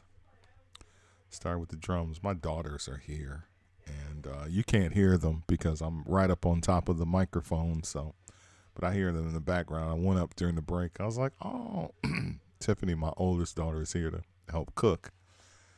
And that was a surprise. I was like, oh, this everybody all in. You know, my wife's at work. And, you know, my daughters, I'm like, oh, she raised them. She raised them right. Not to say it's wrong if you don't cook, right? Because I know a gang of women who do not cook. Like, they just were not raised by mothers that cooked. So they probably went to in-laws or whatever. Thanksgiving talk in between the hits. So. That would be sexist of me to make it that if you don't cook, that you're less of anything, and that's not the case, right? Some people just don't cook, but my daughters do. So I feel like they learned right, you know, which is sexist, but I'm 55, bro. Give me my sexist streak. Let me have my sexist streak. I'm an old guy. Come on. What do you expect from me? What do you want from me? Raised in the world I was raised in. Last of a dying breed. Don't worry, the guys underneath me, after we're dead, I'm a dinosaur. After we're dead, you're all good. That was random. All right, drums. Who's on drums tonight? Alvin Taylor. Oh, we got a low battery. How we gonna make it? Old broad's cooked. Whatever, I'm an old broad. Not all old broads. I know some 50-year-olds who do not cook. I was like, who raised you? Oh, a mother that doesn't cook. Like, okay, how are you 70? And like, where were you? That I don't understand. Like, how did your mom not cook? Like, that's just the culture back then. Like, how did you miss out? You know what I'm saying? Like Chaka Khan, Patti LaBelle, like they all throw down in the kitchen. They're 70 years old. Like they didn't have a choice. Like you didn't have a choice in the 60s. Like there were no choices. Gotta love it though. All right. Angel Dust is the You're going to get commentary like that you did not expect. You think we're just doing stems on this show? No. I'm a personality, baby. I come from radio. I can talk for 2 hours about stems, music, or whatever, and fill in the blanks with other things, with life. All right? So I'm a nerd, but I also live life. I'm a middle child, man. What can I say? All right. Nice drum work, courtesy of Alvin on this one. Nice straightforward track.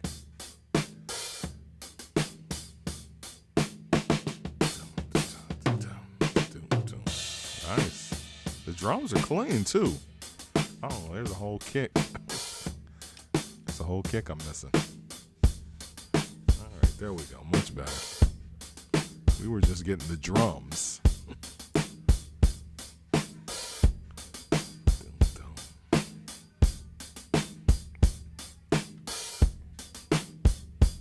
Wait till a man's heart is through his stomach. Another sexist old guy from some sexist old guy. Where I'm from, if you don't cook, you don't eat. Come on, Sandra Jones. Talk that talk. I just said her whole government. Where I'm from, we say government name. So sometimes people get confused. I never forget seeing an NBA player doing that. Oh, what was my man? He played for the Lakers. And he had a nickname that he went by his name. That was his ball playing name. It's kind of like Steph Curry. So like Steph Curry. So just imagine Steph Curry's name is not Stephen Curry. Like it's named after his father or something. Whatever it is. Oh, Wardell is his first name, right? So just imagine somebody calling him Wardell, and I actually saw that happen. In a press conference, somebody called Steph Curry Wardell, and he looked so black, such a black moment. He looked like, you don't know me like that. That's black. You don't know me like that. Don't call me by my government name. Government name. Such a black saying. So black. Government name. Like you have your name your folks call you, your parents, friends, and family, and then there's the name on your ID, your government name. Let's be clear, my government name is not Mike Love. But you can call me that if you like. All right. We're just bouncing through a lot of craziness. Like, thank you for riding with me. If you're still riding with this show and you're like, okay, this is thoroughly entertaining, I appreciate that. If you're not thoroughly entertained, I'm sorry, because this is who I am. So, getting ready for Thanksgiving. I better hear from my vegan cook. She better come through. I don't want to have to text her. All right. That sounds like a synth.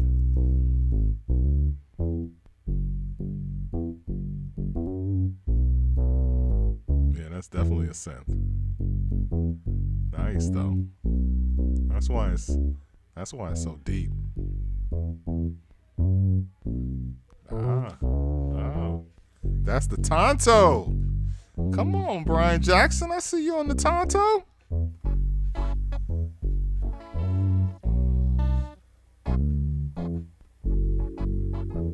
Let's get some of these other instruments in. My whole government name. Oh, blackness.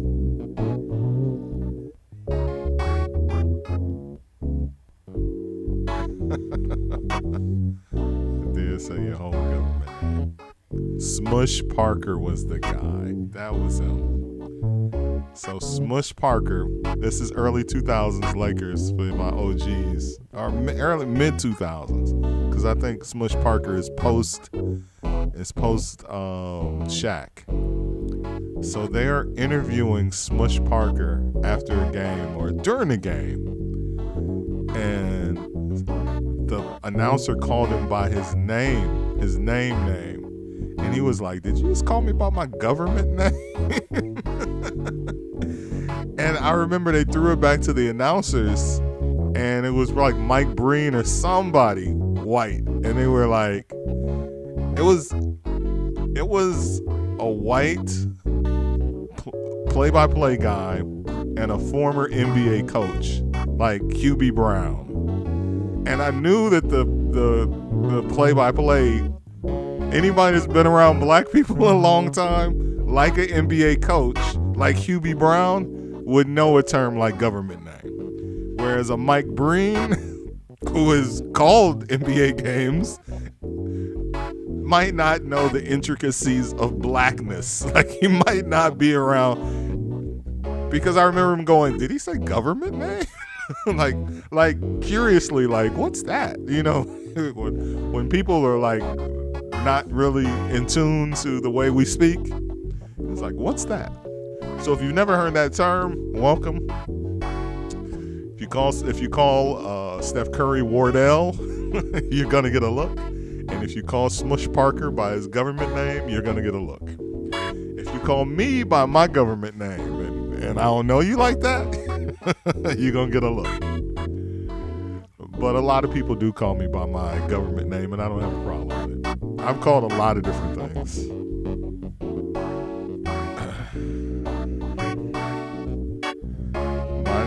My name, government, is the type you can say twice, and that's like the name the family would call me by. Dragoon Knight. My name, government, as opposed to government name.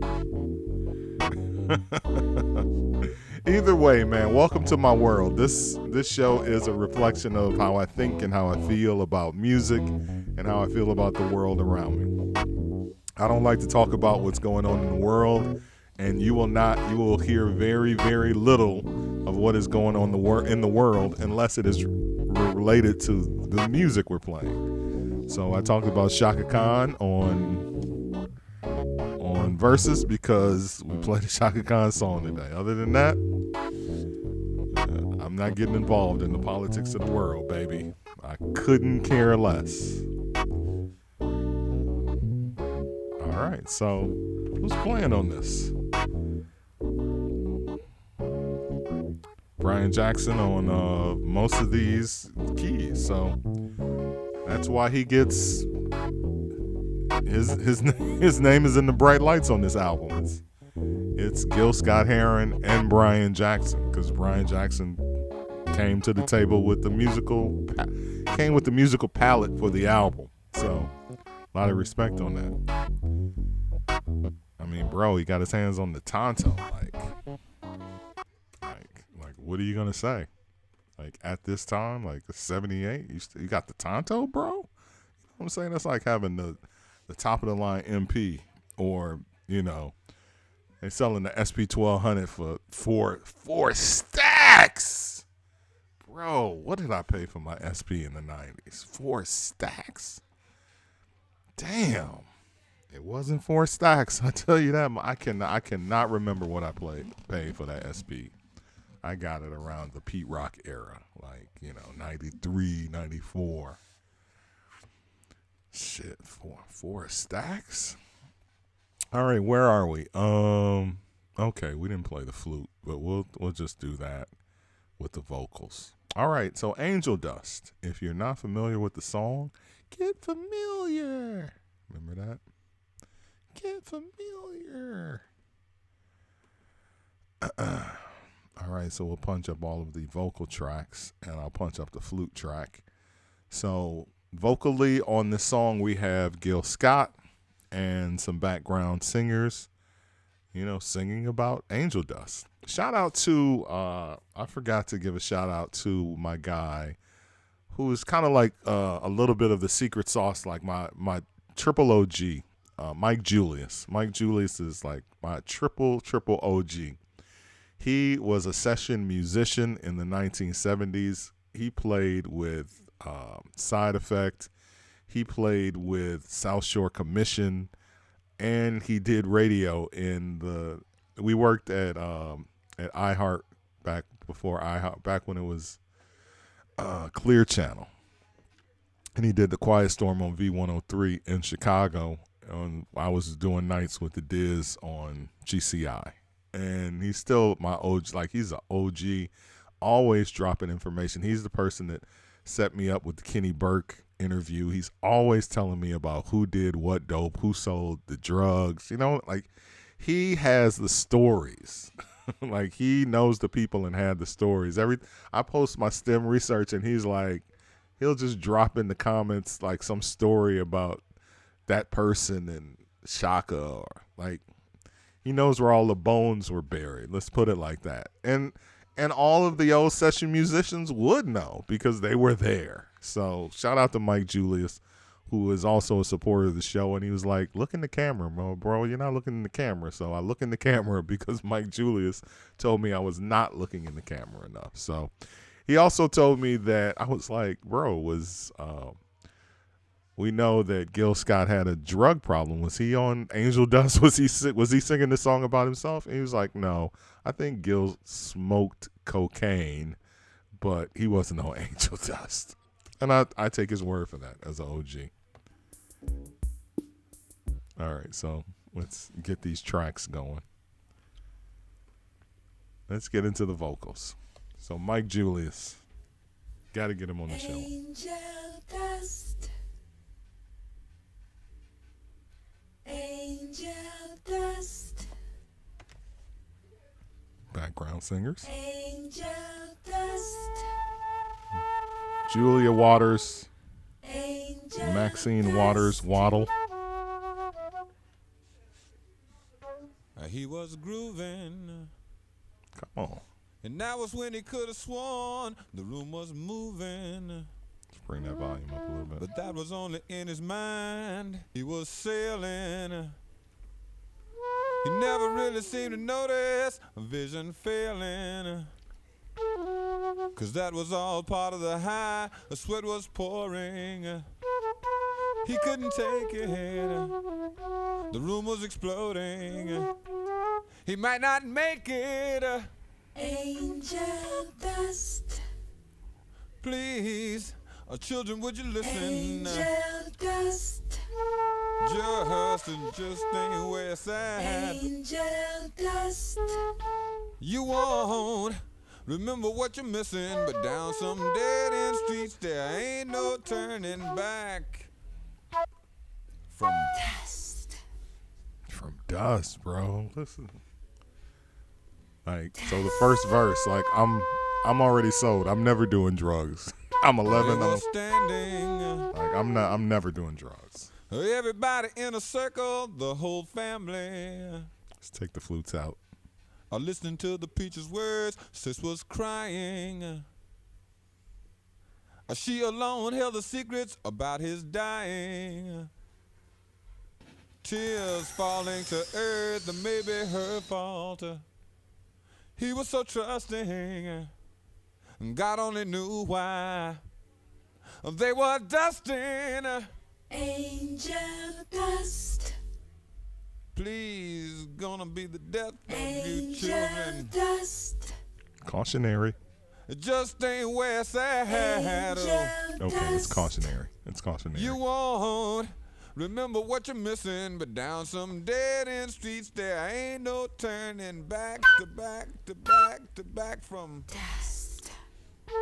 This is New York City, late 70s. Believe me, sister. Dust. Russell Simmons has gone on the record like he was definitely dusting, as they call it. Like that was big in the Bronx. So he's singing about what he's literally seeing outside his window in his life. A lot of hip hop was born on angel dust and getting high and this whole thing. So it might not have made it to every corner of the country, but it was definitely a thing and it was a problem. Sweat was pouring. He couldn't take it. The room was exploding. He might not make it. Angel dust. Please. Children, it's hard to listen, but Angel dust. I ain't trying to run your life. Angel dust.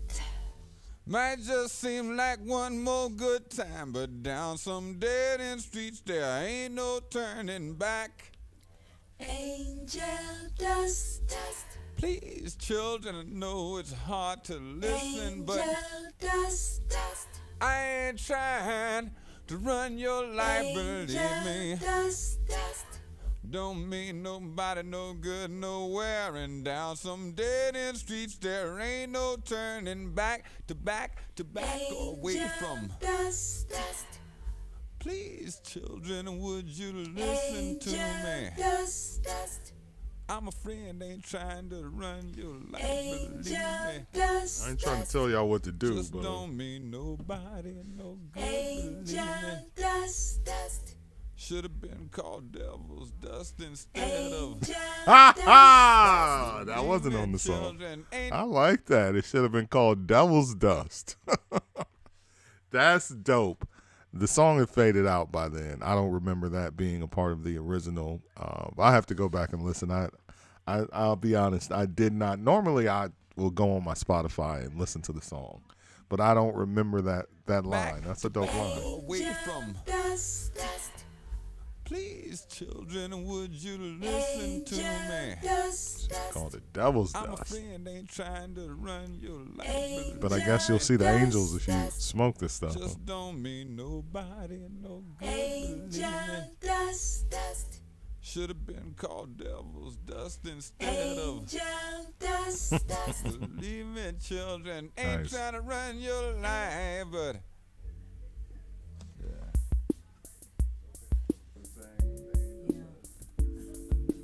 Uh-oh. Somebody got the Dr. Rhythm. All right. Should have called Devil's Dust. Because of what it does to your life. So, our man, Gill Scott Heron, with the cautionary tale. I'm such an OG. The cautionary tale of Angel Dust from 1978 from the Secrets album.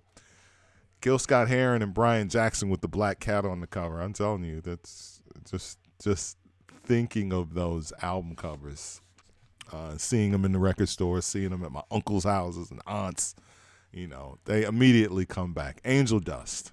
So again, more of a New York thing, probably something he saw out of his windows. And if you trace the early days of hip hop that started in the Bronx, or at least got its legs in the Bronx, you heard Chiba Chiba, y'all. You heard, people dusting. You heard if somebody's name was Ski, if they had Ski in their name, they definitely were snorting cocaine. So, Cool Rock Ski, and really most of the guys from the 70s, if they had Ski, Ski was, about slopes, about cocaine. Hell, what was that song by the Bad Boys? If every once in a while you take a sniff of the blow, say ho. So, I can't figure out the name of the artist who sampled this. It came to me when I heard the original vocals. Definitely will have to hit who sampled for that one. Thank you guys for being a part of the show. It is about time that we wrap things up, and it is about time that we say our good nights for the evening. So let's switch to our good night screen and our thank yous. First of all, whatever you do with your holiday, be safe. I am taking the day off until Friday. Ski was on that dust. Insider.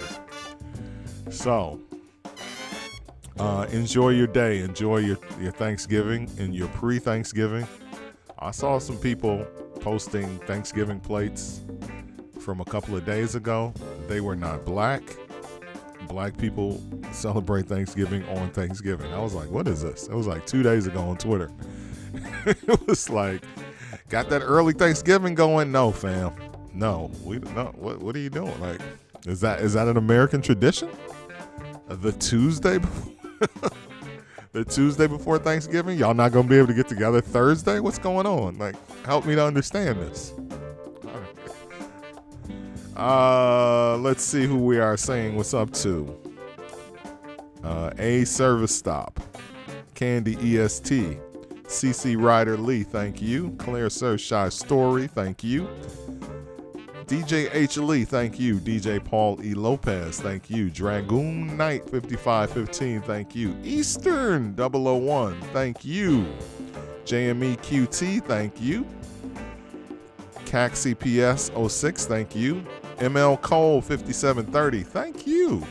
Mr. Majors, thank you. Miss Jatan, thank you. Exclusive, thank you. On 3D, Ray Llanos, thank you. Arnita, thank you. Sajan 46, thank you. Say Joan. Simsay 08, thank you. The original DJ JU Ice. Spike Trap Claire, Tiz Cloud, Virgo Pros, thank you all so much. Have a happy and safe Thanksgiving. Enjoy your tanks. Oh God, how do I do this on the phone? I'm gonna try. Wait. Oh, well, let's go to, I'll just go to the computer. You're sitting in front of the computer, bro. Twitch.tv. All right, let's see who we're going to raid tonight. Come join us as we raid someone. We are either going to raid our sister DJ or our brother DJ. One of the two, so let's see who's on. You're all on my nutsack. I still haven't played that on the Old Man Rap Show. The Old Man Rap Show, Saturdays, noon till 3. Playing hip hop and rap from 79 to 85 to 95. All right, DJ Sircat is on. All right, let's join our sister. Let's join our sister stimulator. Lord knows what she's doing. Bear with me. There we go. All right. Create a dashboard. Nutsack. Dollar beat.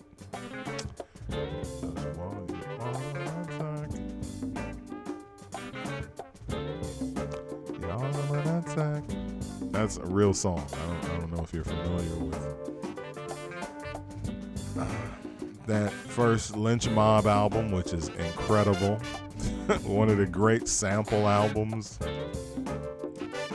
The Lynch Mob was doing work, or their production, in that early 90s when they had the nasty slow down samples that they were doing on the Ice Cube albums and that Lynch Mob album. Production incredible, and the digging. Mwah.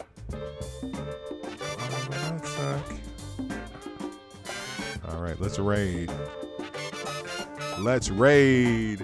Thank you guys for riding with the stems this week. We've had a good time. I don't know what we're doing Friday, but they're going to be great. It's going to be some rappy rap stems. We'll do 2 rapidy rap stems on Friday to get us in the mood for the Old Man Rap Show. Hey, we got a new follower. We are up to 625 followers in the 5 months and some change that we've been here. Not bad. Thank you guys for the follows, the subscriptions, the bits, all the things that you do to be a part of this show. And Solid Scheme Production. That's who did that the production. All right. Finally, the Raid Channel thing is coming up. My internet is janky today. So bear with me.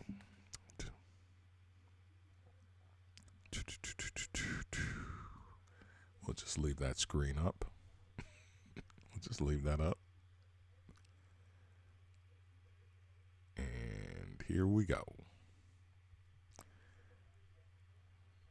And she's gone. So, all right. She was just on, having fun. So we're going to raid DJ Dark Knight. All right. So that's what we're going to do. Have a good night and a happy Thanksgiving. Be safe.